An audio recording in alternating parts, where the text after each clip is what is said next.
Variation इसलिए आ रहा है क्योंकि जो ये मॉक टेस्ट बना रहे हैं, चाहे टेक्स्ट बुक हो या फिर कोई भी एजुकेटर हो, उनके पास कोई प्रीवियस बेस नहीं है। मॉक टेस्ट देना बंद कर सकते अगर आप चाहो तो। कंप्यूटर हम 1 घंटे पढ़ रहे, रीजनिंग हम 1 घंटे पढ़ रहे, उसका मतलब नहीं बैठ रहा।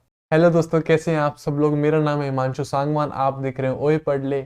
आज की इस वीडियो में हम बात करने वाले हैं लास्ट मंथ स्ट्रेटेजी, क्योंकि आपको पता है केवीएस के एग्जाम के लिए आपके पास 1 ही महीना बचा है, इसलिए ये जो स्ट्रेटेजी है ये बेस्ट स्ट्रेटेजी होने वाली है जो मैंने अपने टाइम में अप्लाई करी थी और आप भी अप्लाई कर सकते हो। ठीक है, वीडियो स्टार्ट करने से पहले एक इन्फॉर्मेशन ये है कि जो सेंस ऑफ नंबरनेस आपका मैथ का चैप्टर है, जिसे हम नंबर सिस्टम भी बोल सकते हैं, और एक पैटर्न लिखा हुआ है, उसकी पूरी एक क्लास आपको अगले कुछ दिनों में मिल जाएगी। मीन्स उसमें पूरी सारे कंसेप्ट्स वो आपको एक क्लास में मिल जाएंगे। ठीक है, चलो अब आ जाओ।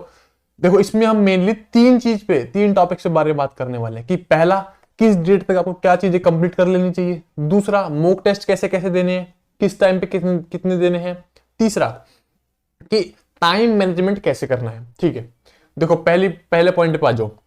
देखो, आपको 10 फरवरी तक, अगर आप पीआरटी एग्जाम दे रहे हो, तो आपको 10 फरवरी तक न्यू कंटेंट पढ़ सकते हो। आप 10 फरवरी तक आप न्यू कंटेंट पढ़ सकते हो। ठीक है, रिवीजन भी करना है प्लस प्रैक्टिस करनी है। अब इसमें भी मैंने क्या बताया, न्यू कंटेंट, रिवीजन और प्रैक्टिस, इसमें मेन फोकस आपका इस पीरियड ऑफ टाइम में, मींस 20 दिनों में आपका मेन फोकस प्रैक्टिस पे होना चाहिए। इन तीनों चीजों में से प्रैक्टिस, न्यू कंटेंट ठीक है, जितना पढ़ रहे हो ठीक है, पढ़ते रहो। रिवीजन छोटा मोटा जो भी आप कर रहे हो वो करते रहो, प्लस इसमें मेन जो फोकस है आपका होना चाहिए प्रैक्टिस के ऊपर। ठीक है, 20 दिनों में मेन फोकस प्रैक्टिस के, और मैथ के क्वेश्चंस की प्रैक्टिस, ईवीएस के क्वेश्चन की प्रैक्टिस, पेडागोजी क्वेश्चंस की प्रैक्टिस, मैथ के, और उसके बाद रीजनिंग की बेसिक क्वेश्चंस की प्रैक्टिस, हिंदी के पर्यायवाची ये आपके जितने भी हैं, और इंग्लिश में antonym, synonym, one word substitution, इन सब की प्रैक्टिस आपको मेन फोकस प्रैक्टिस पे रखना है।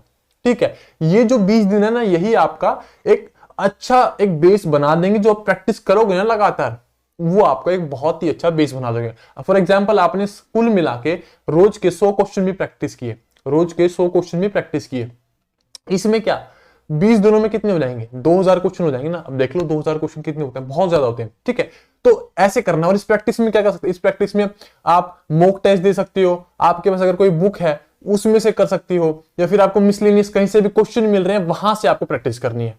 होगी बात क्लियर। ठीक है, 10 फरवरी तक नया कंटेंट पढ़ सकते हो, छोटा मोटा revision plus main focus practice पे। उसके बाद जिसका क्या बोलते हैं पीजीटी या टीजीटी का एग्जाम है, उसको 30 जनवरी तक ये कंप्लीट कर लेना है। 30 जनवरी तक ये चीजें कंप्लीट कर लेनी है। ठीक है, अब 10 फरवरी के बाद 11 से 18 फरवरी तक आपको मेन फोकस, जहां पे अभी आपका 10 फरवरी तक मेन फोकस प्रैक्टिस पे था, अब आपको 11 से 18 फरवरी तक मेन फोकस किस पे डालना, रिवीजन पे। जो चीजें अभी तक पढ़ी है 3-4 महीने में, जब से प्रिपरेशन कर रहे हैं, जब से पढ़ी है, वो 11 से 18 आपको पूरा करना है। उसमें आप मॉक टेस्ट देना बंद कर सकते हो अगर आप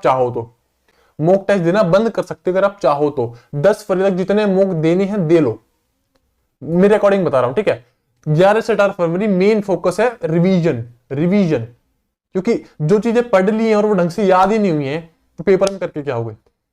कोई बात क्लियर। ठीक है भाई, पहली बात क्लियर। चलो, मतलब क्या बताया मैंने कि 10 फरवरी तक जितने भी टॉपिक्स, न्यू टॉपिक्स हैं, रिवीजन है, प्रैक्टिस करते रहो, मेन फोकस प्रैक्टिस पे। 10 फरवरी के बाद 11 से 18 फरवरी तक मेन फोकस रिवीजन पे। मेन मतलब ज्यादातर टाइम आपका रिवीजन। ठीक है, होगी बात क्लियर। चलो, उसके बाद 2 दिन बचेंगे, क्योंकि पीआरटी के पेपर 21 चालू है, 2 दिन बचेंगे। 2 दिन में अपना माइंड को थोड़ा मतलब फ्री फील कराओ। ठीक है, वो आगे बता देंगे जो भी आपको, पर 2 दिन वो खाली रखना। चलो, अब आ जाओ मॉक टेस्ट पे। अगला है मॉक टेस्ट, अगला पॉइंट मॉक टेस्ट। देखो, हफ्ते में या फिर हर 2 दिन में एक मॉक टेस्ट जरूर दो। कब तक, 10 तारीख तक। हर 2 दिन में एक मॉक टेस्ट। ठीक है, कोई बात क्लियर। मतलब हफ्ते में 3 मॉक टेस्ट देने हैं। और ऐसा नहीं कि आज मॉक टेस्ट दे दिया, उसके बाद कुछ पढ़ा नहीं, उसके बाद अगला मॉक टेस्ट दे रहे हो, ऐसे नहीं। जो आज मॉक टेस्ट दिया उसमें देखो यार, ये चैप्टर मैंने कर लिया है, पर मेरी अभी भी इसमें गलती निकली है। मैंने पर्यायवाची कर लिए हैं सारे, बट पर्यायवाची मेरी गलती हुई है, तो उस पर्यायवाची को रिवाइज करो। मैंने भाई नाउन चैप्टर कर लिया, पर मेरे इंग्लिश में नाउन की गलती निकली है, तो उस नाउन को रिवाइज करो। ठीक है, मैथ में मैंने मेंसुरेशन कर लिया, बट ये गलती निकली है, उस मेंसुरेशन को रिवाइज करो। फिर 2 दिन में वो सारी चीजें रिवाइज करके अगला मॉक टेस्ट दो। आई बात समझ में। तो हर 2 दिन में एक मॉक टेस्ट देना है। ठीक है, अब इसमें भी आपको 10 फरवरी तक जितने भी मॉक हो सके, 10 फरवरी तक जितने भी आपके मॉक दे सकते हो दे लो, ठीक है, अकॉर्डिंग टू मी बता रहा हूं, ठीक है। जो अगर मैं होता, मैं ये मेरे हिसाब से बेस्ट स्ट्रेटेजी है जो मैं इस्तेमाल करता, 10 फरवरी तक जितने मॉक देने हैं दे लो, क्योंकि 10 के बाद अगर आपने एक मॉक मान लिया 18 को दिया और आपके आए नंबर कम, तो उस टाइम जो दिमाग में बर्डन फील होगा, डिमोटिवेशन फील होगी, उसको फिर आप झेल नहीं पाओगे, समझ रहे हो। तो 10 फरवरी तक जितने मॉक देने दे लो, हर 2 दिन में 1-2, बहुत मॉक अवेलेबल है। चलो, उसके बाद मॉक टेस्ट में ना आपको एक चीज जरूर पता होनी चाहिए, मिनिमम मार्क्स, ठीक है, हर सब्जेक्ट में से ये उसको अप्लाई करना जिसने अभी तक 5 से 6 मॉक टेस्ट दे लिए हैं, जिसने अभी तक 5 से 6 मॉक टेस्ट दे चुके हैं उसको अप्लाई करना है।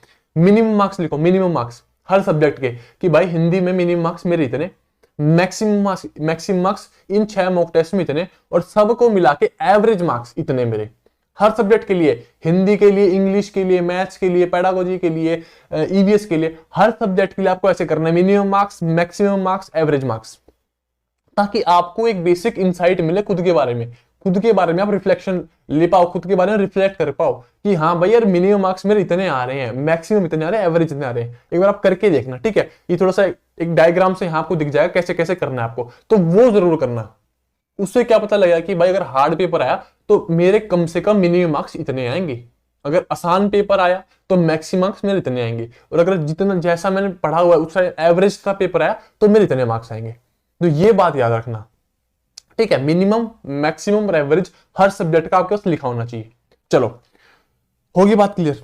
अब मॉक टेस्ट का बात खत्म, अब आओ टाइम मैनेजमेंट, तीसरा पॉइंट है टाइम मैनेजमेंट। देखो, आपने अभी तक मॉक दिए, आप ये मिनिमम, मैक्सिमम, एवरेज बनाओगे। अब क्या करना है आपको, जिसमें आपको लग रहा है सबसे ज्यादा टाइम आपको, पहली बात जो मेन सब्जेक्ट है पेडागोजी, 180 में से 60 नंबर का, तो उसको तो बराबर टाइम देना ही देना है। मीन जितने भी आप 2 घंटे 3 घंटे दे रहे हो, या 1 घंटे 2 घंटे, मतलब 2 घंटे तो मिनिमम दो उसको पेडागोजी को, ठीक है, उसको टाइम देना ही देना है पेडागोजी को, मैक्सिमम टाइम। उसके बाद अगला मैक्सिमम टाइम किसको देना है, जो सब्जेक्ट्स आपको लगे आपके वीक है, फॉर एग्जाम्पल आपका मैंने मान लिया मैथ वीक है, तो आपको मैथ को टाइम देना है।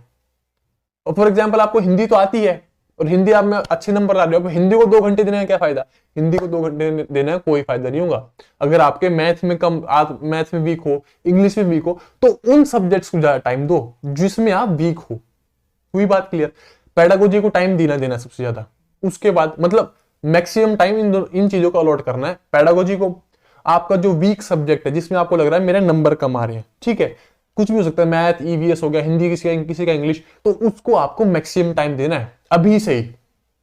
अब ऐसा ना हो, अब काफी सारे बच्चे ना कंप्यूटर कह रहे हैं, कंप्यूटर हम 1 घंटे पढ़ रहे हैं, जीके चलो ठीक है, कंप्यूटर हम 1 घंटे पढ़ रहे हैं, रीजनिंग हम 1 घंटे पढ़ रहे हैं, उसका मतलब नहीं बैठ रहा।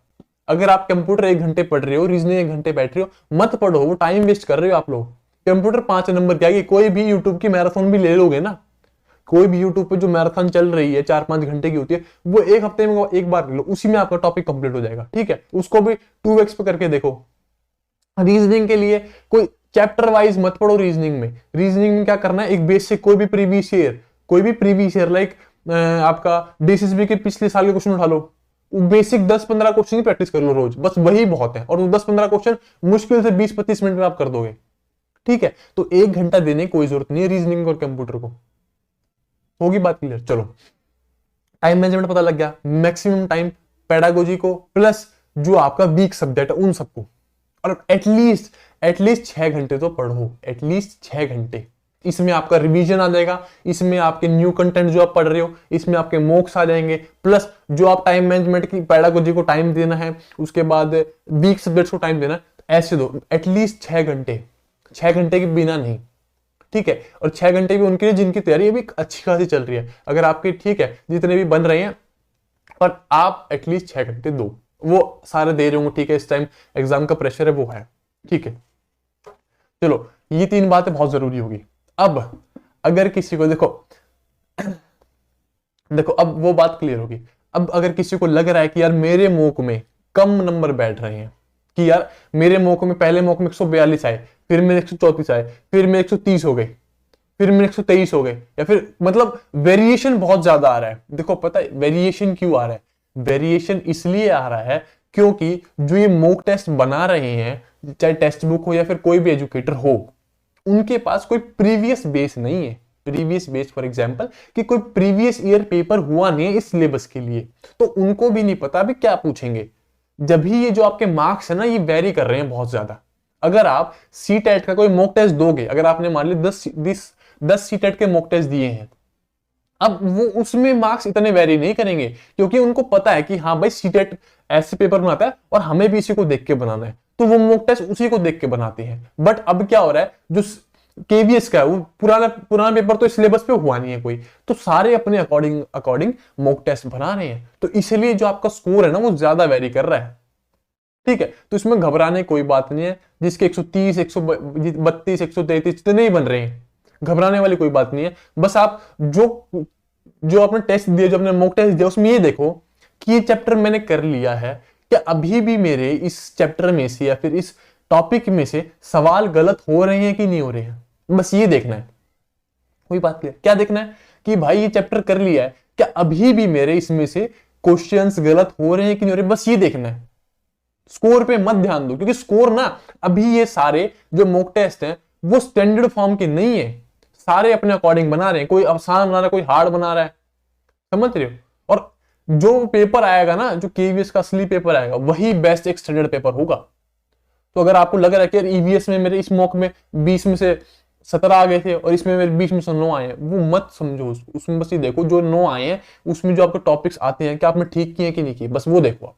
क्योंकि सारे अपने अपने अकॉर्डिंग बना रहे हैं, और खासकर ईवीएस का सिलेबस तो इतना जर्नलाइज दे रखा है कि उसमें आपको पता ही नहीं क्या पूछ लेगा। सिंपल बात ये है।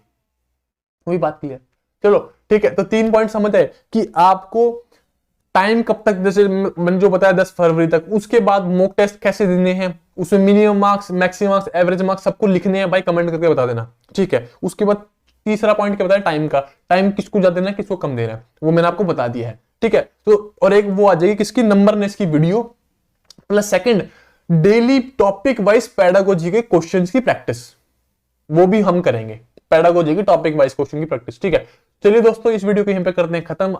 अगर और कोई भी डाउट हो, अगर और कोई भी समस्या हो तो वो कमेंट करके बता देना। आपसे मिलता है अगली वीडियो में, तब तक के लिए जय हिंद, वंदे मातरम, राम राम।